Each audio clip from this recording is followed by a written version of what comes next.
ಹಿಂದೂಗಳನ್ನೇ ಹುಡುಕಿ ಟಾರ್ಗೆಟ್ ಮಾಡ್ತಾರೆ ಅಂತ ಹೇಳಿದ್ರೆ ಅವರ ಕೃತ್ಯ ಭಾರತದ ಮೇಲಲ್ಲ ಅವ್ರದ್ದು. ಭಾರತದ ಮೇಲಲ್ಲ ಅವ್ರದ್ದು. ಅವರು ಹಿಂದೂಗಳನ್ನ ಟಾರ್ಗೆಟ್ ಮಾಡಿದ್ದಾರೆ. ಹಿಂದೂಗಳೇ ಅವರ ಟಾರ್ಗೆಟ್.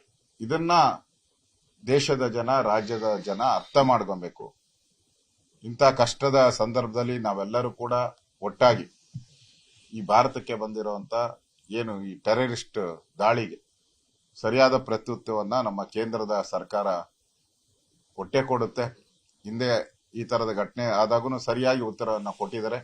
ಇವತ್ತು ನಾವು ಪ್ರಪಂಚದಲ್ಲೇ ಒಂದು ಬಲಾಢ್ಯ ಸೈನ್ಯವನ್ನ ಹೊಂದಿರತಕ್ಕಂತ ದೇಶ.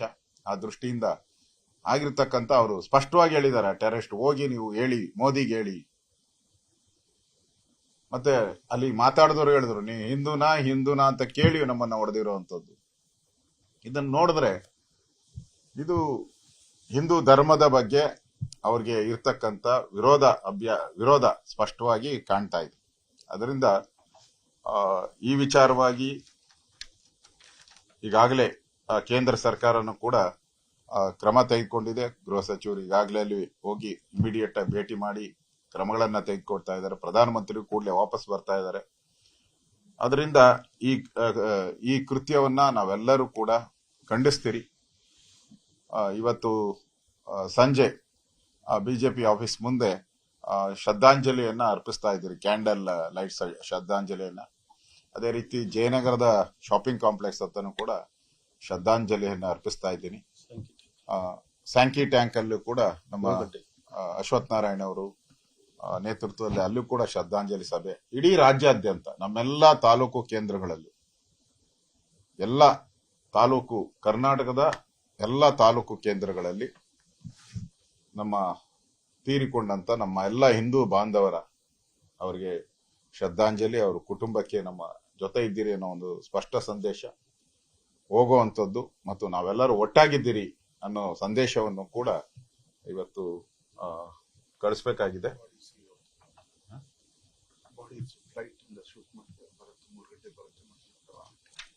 ಇವತ್ತು ಬಾಡಿನೂ ಕೂಡ ಬರ್ತಾ ಇದೆ. ಇವತ್ತು 3 ಗಂಟೆಗೆ ಮತ್ತು 6 ಗಂಟೆಗೆ ಅಂತ ಇರುವಂತ ಮಾಹಿತಿ. ಇವತ್ತು 6 ಗಂಟೆ ಒಳಗಡೆ 6 ಗಂಟೆಗೆ ಬರುತ್ತೆ ಅನ್ನೋ ಮಾಹಿತಿನೂ ಕೂಡ ನಮ್ಗೆ ಬಂದಿದೆ.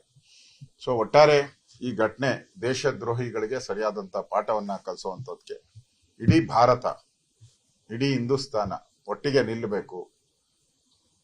ಇದನ್ನ ಖಂಡನೆಯನ್ನ ಬಿಜೆಪಿ ರಾಜ್ಯವ್ಯಾಪಿ ಖಂಡನೆಯನ್ನ ಮಾಡುತ್ತೆ. ನಾವು ಕೂಡ ಇವತ್ತು ಕಪ್ಪು ಪಟ್ಟಿ ಕಟ್ಟೋ ಮುಖಾಂತರ ಈ ಪಾಕಿಸ್ತಾನದ ದಾಳಿಯ ವಿರುದ್ಧವಾದಂತ ಒಂದು ಕಪ್ಪು ಪಟ್ಟಿ ಅನ್ನು ಕೂಡ ನಾವೆಲ್ಲರೂ ಕೂಡ ಕಟ್ಕೊಂಡಿದ್ದೀರಿ.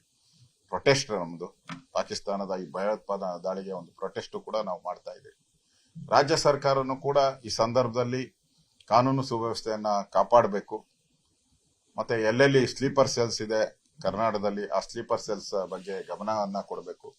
ಮತ್ತೆ ಯಾರ್ಯಾರು ಭಯೋತ್ಪಾದಕರು ಬೇಲ್ ಮೇಲೆ ಆಚೆ ಬಂದಿದ್ದಾರೆ, ಹಿಂದೆ ಭಯೋತ್ಪಾದನಾ ಚಟುವಟಿಕೆ ಇವೆಲ್ಲ ಮಾಡದಂತ ಬೇಲ್ ಮೇಲೆ ಆಚೆ ಬಂದಿರತಕ್ಕಂಥವ್ರನ್ನು ಕೂಡ ಕೂಡಲೇ ಅವ್ರನ್ನ ನಿಗಾ ವಹಿಸಬೇಕು. ಮತ್ತೆ ಅವ್ರನ್ನ ಕೂಡಲೇ ಪೊಲೀಸರು ವಶಕ್ಕೆ ತೆಗೆದುಕೊಳ್ಬೇಕು.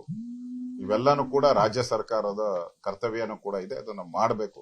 ಒಟ್ಟಾರೆ ಇಡೀ ದೇಶ ಇವತ್ತು ಒಟ್ಟಾಗಿ ಈ ಭಯೋತ್ಪಾದನಾ ಕೃತ್ಯವನ್ನ ಎದುರಿಸುವಂತದ್ದು ಮತ್ತು ಇದನ್ನ ಖಂಡಿಸುವಂತ ಕೆಲಸವನ್ನ ನಾವೆಲ್ಲರೂ ಕೂಡ ಮಾಡ್ತಾ ಇದ್ದೀವಿ. ನಾನು ಅವರ ತೀರ್ಕೊಂಡಂತ ಎಲ್ಲ ನಮ್ಮ ಬಾಂಧವರಿಗ, ಅವರ ಕುಟುಂಬಕ್ಕೆ ಈ ದುಃಖವನ್ನ ಭರಿಸುವಂತ ಶಕ್ತಿ ಭಗವಂತ ನೀಡಲಿ ಅಂತ ಆ ಭಗವಂತನಲ್ಲಿ ಪ್ರಾರ್ಥನೆಯನ್ನ ಸಲ್ಲಿಸ್ತಾ ಇದ್ದೇನೆ. ಕೇಂದ್ರ ಹಿಂದೆನೂ ಕೂಡ ಈ ತರದ ಘಟನೆ ಆದಾಗ ಉಗ್ರವಾದಂತ ಕ್ರಮಗಳನ್ನ ತೆಗೆದುಕೊಂಡಿದೆ. ಈಗಾಗಲೇ ನಾನು ಹೇಳಿದ್ದೀನಿ, ಭಾರತ ಒಂದು ಶಕ್ತಿಶಾಲಿ ದೇಶ. ಈ ಪಾಕಿಸ್ತಾನಕ್ಕೆ ಸರಿಯಾದಂತ ಪಾಠವನ್ನ ಕೇಂದ್ರ ಸರ್ಕಾರ, ಅದು ನರೇಂದ್ರ ಮೋದಿಯವರು ಗ್ಯಾರಂಟಿ ಪಾಠವನ್ನ ಕಲಿಸ್ತಾರೆ ಅನ್ನೋ ವಿಶ್ವಾಸ ನಮ್ಮೆಲ್ಲರಿಗೂ ಇದೆ. ದೇಶದ ಜನ ಕೂಡ ಅದನ್ನೇ ಬಯಸ್ತಾ ಇದ್ದಾರೆ.